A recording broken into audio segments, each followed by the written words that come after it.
Hello everyone, this is just a short video to take you through the CRE report and how best to fill it out. This year we have made a few changes to the report as we want to hear more from you. I'll quickly take you through what those key changes are. First of all, we have moved the CRE report from Google Drive back to Excel sheets. This therefore means that you need to send your report to me at the end of each month using my email, which will hopefully pop up below. We also have a new activity box, which takes you through the various touch points and highlights you have each month. This is a way for you to tell us all the great things that you get up to with our partners or personally and keep us in the loop.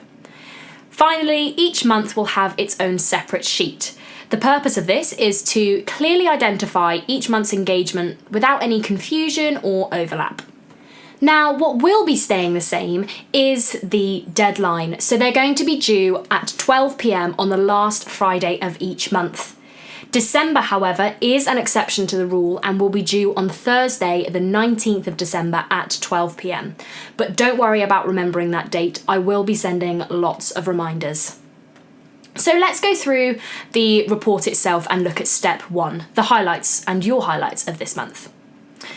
So looking at the different boxes, we've asked you a couple of questions and we'd like you to use the boxes on the right hand side to go through these. If you look at your CRE report, you will have an example slide and that's what I'm taking you through now. Otherwise, make sure that you use the sheet that is labelled for each month, so June, July, August, etc. So, first of all, tell us whether you have held an advisory board meeting this month. Please include the date and location of your meeting. If you have one planned for next month, but don't have one this month, then please tell us this too and we can put it in our diary and see whether one of us is able to attend. Moving on to the next box, partner engagement activity. This is an opportunity for you to tell us what you have done with our partners this month. If you have held some specific training for your team and engaged a partner in the process, perhaps they ran the session, tell us about it. How many students were involved? What did you discuss? Who came to run the session and where was it held? This is some of the information that we would like you to share in this box here. Alternatively, this engagement could be you visiting a partner office and speaking to a wider range of colleagues.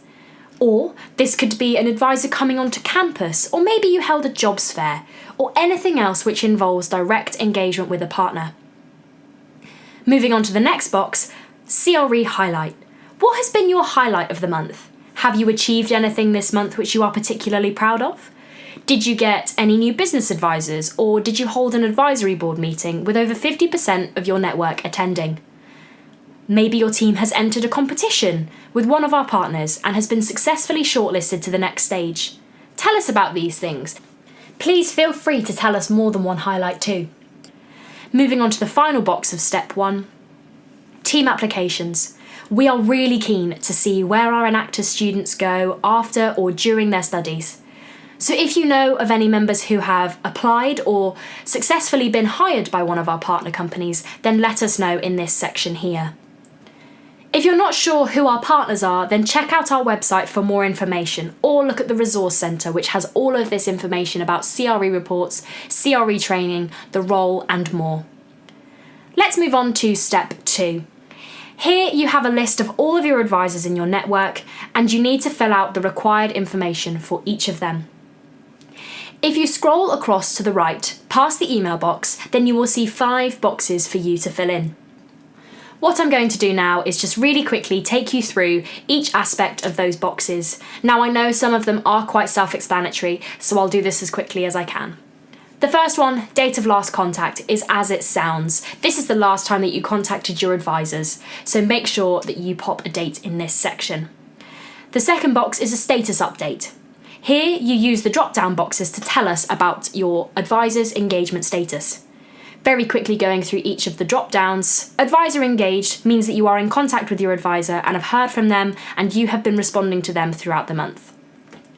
Advisor not engaged means that you are not in contact with that advisor. This may be because they are no longer in the role or the company or are no longer able to support your team. If your advisor tells you this, please highlight the entire row in red and I will remove them. Please do not remove them yourself. Next, we have volunteer hours. This column documents the number of hours that your advisor has worked with you. For example, if your advisor attends a 2-hour advisory board meeting and has a 1-hour phone call with you in the month of June, you would put 3 in this column. Finally, contact comments. Tell us about how you have worked with your advisor this month. Have you had physical meetings, phone calls, or email conversations? Use this box to tell us a little bit more about how you've contacted them. These 4 boxes are compulsory for each month and therefore should be filled out consistently. If they are not filled out in full, then I will ask you to complete it. So to avoid an email from me, make sure you fill it in full. Without this information, we cannot support you. If you're struggling to contact an advisor, then we can do something about it if we know. And we also can't celebrate your hard work if we don't know what you're doing. The 5th box, the events box, is there for you to tell us about any events that you have held with a partner. For example, if your advisor attended your advisory board meeting, tell us in this box. If they offered to run a training event in the future, tell us here. Or if they came along to one of your recruitment sessions, here is the place to tell us. Now, I know that this is a lot of information in a really short space of time and can also be a lot of information to fill out, especially if you have a large support network. I would therefore recommend that you fill in your CRE report throughout the month as you make contact with different advisors. This way, you manage your workload better and avoid having a huge pile of previous conversations that you A, need to remember and then B, need to fill out at the end of the month. The CRE report is really key to your role. But if you would like any further clarification or support in any of these aspects, then please reach out to me and I will support you as best as I can. Thank you so much for listening, and I'll speak to you all soon.